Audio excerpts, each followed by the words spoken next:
This is Autoline Daily, the show dedicated to enthusiasts of the global automotive industry. Tesla's stock shot up 90% after last November's election. Investors figured that Elon Musk's role in the Trump administration would benefit the company, and that raised his net worth by more than $200 billion, giving him a total of $442 billion, according to Business Insider. But since Trump's inauguration last month, Tesla's stock is down 23%, wiping out more than $42 billion of the 53-year-old South African's wealth. Some say that's because of the controversial work Musk is doing with Doge or the Department of Government Efficiency. Others say it's because Tesla sales are tanking as EV buyers turned off by Musk's politics are going to other brands. Others point to weak Q4 earnings. But the real reason the stock has fallen in 5 straight trading sessions seems to be that investors think that Musk is trying to do too many things instead of paying more attention to what's going on at Tesla. Elon also announced that he wants to buy OpenAI for $97.4 billion. The Inflation Reduction Act helped spur tens of billions of dollars in investment in the U.S. to build out the EV infrastructure. But last month, President Trump paused funding given out by the legislation, which is putting that investment along with thousands of jobs at risk. And according to an automotive news analysis of Atlas public policy data, the overwhelming amount of that investment, $105 billion, which is expected to create 84,000 jobs, is earmarked for Republican-leaning states. So some Republicans in Congress are calling on Trump to reform the legislation and not get rid of it altogether.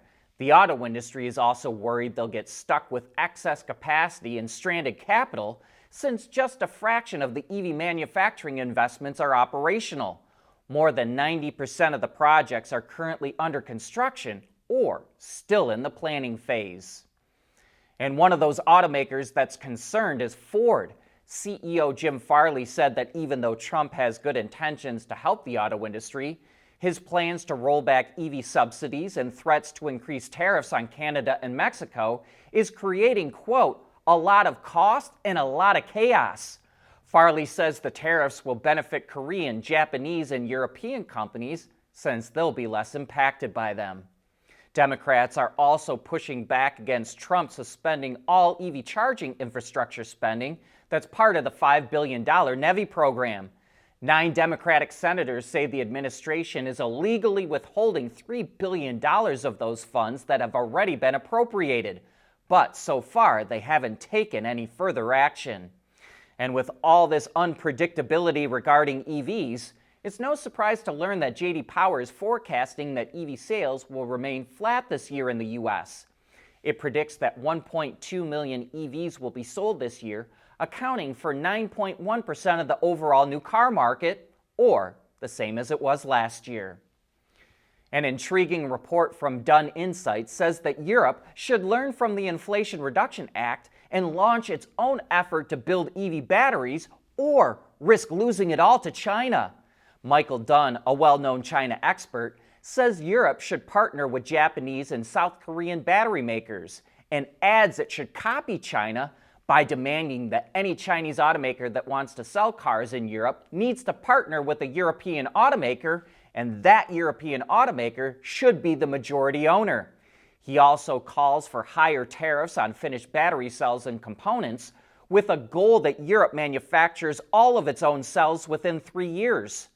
The 44-page report titled Europe's Auto and Battery Industry, Revolutionary Change or Extinction has a lot more insight and analysis, and we've got a link to it in the description box and transcript for today's show.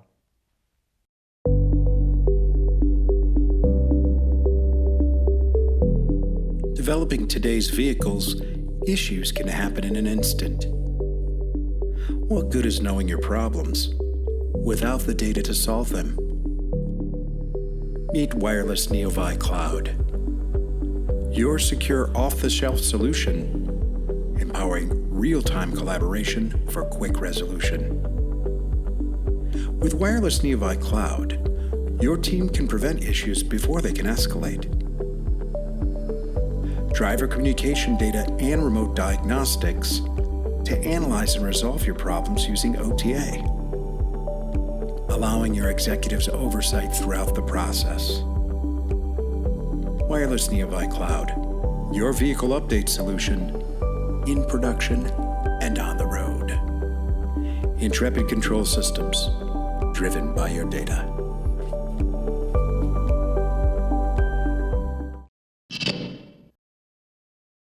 Peter Rawlinson, the CEO of Lucid, thinks that by the early 2030s, the automaker will be making 1 million vehicles a year. One way it could get there is with an expanded lineup. Lucid launched the Gravity SUV at the end of last year, and by the end of next year, it plans to start making vehicles off a new midsize platform. The automaker already produces the most efficient EV powertrain on the market, which allows it to cut cost. And it says that approach will have a cascading effect on its new midsize vehicles, which will start around $50,000. Rawlinson says that's when Lucid can start competing directly with Tesla. He also thinks that in about 10 years, people, especially those that live in cities, will start to realize they don't need as much EV range for daily driving, and he expects to offer vehicles that can travel roughly 180 miles on a charge. The other way Lucid will reach 1 million vehicles a year is by working with other automakers. It already has a deal to supply Aston Martin with its EV powertrain, and Rawlinson says it's in talks with several other companies about similar deals. Last week, Nissan shocked the industry by calling off a possible merger with Honda. Nissan says it's still looking for a new partner and prefers to team up with a tech company that's based in the U.S.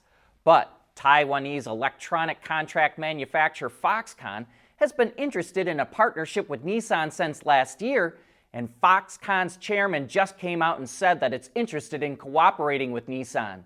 He said that the tech company could take a stake in Nissan and that it would be open to acquiring Renault's 36% stake in the automaker. Both Nissan and Renault declined to comment. Lyft, the ride-hailing company, looks like it finally achieved an important milestone. It was fully profitable last year, the first time the company posted a full-year GAAP profit.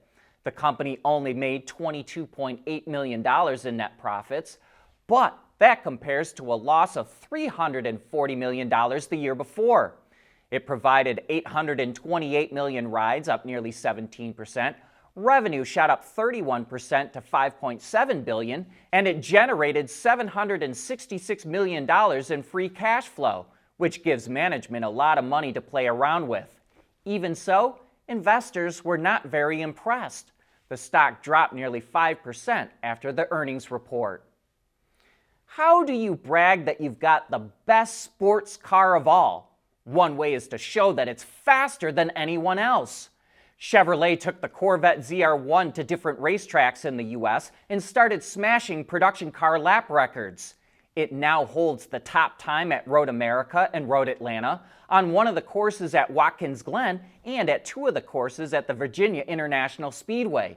And Chevy says it used 4 different drivers to set those records. The ZR1 is currently the top version of the Corvette, and it starts at just under $175,000. And speaking of cars on the track, Porsche and Michelin have developed a new wet weather racing tire. The new Michelin Pilot Sport S5 has been tailored for the 992 generation of the Porsche 911 GT3 RS, specifically for track use in wet conditions. Rain can sometimes spell the end of a track day event, but with the right set of tires, it doesn't necessarily have to. And that brings us to the end of today's show. Thanks for making Autoline a part of your day.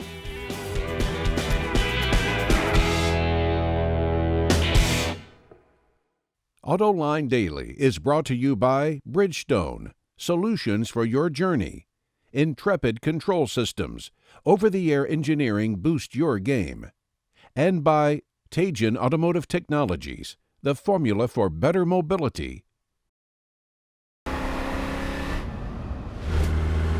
Performance that shines, even in the rain. That's what really matters. Bridgestone Potenza tires, improved grip in wet conditions. There's nothing wrong with heavy metal. tighten up. But with world-class composite material, Teijin Automotive Technologies makes vehicles lighter, safer, and more eco-friendly.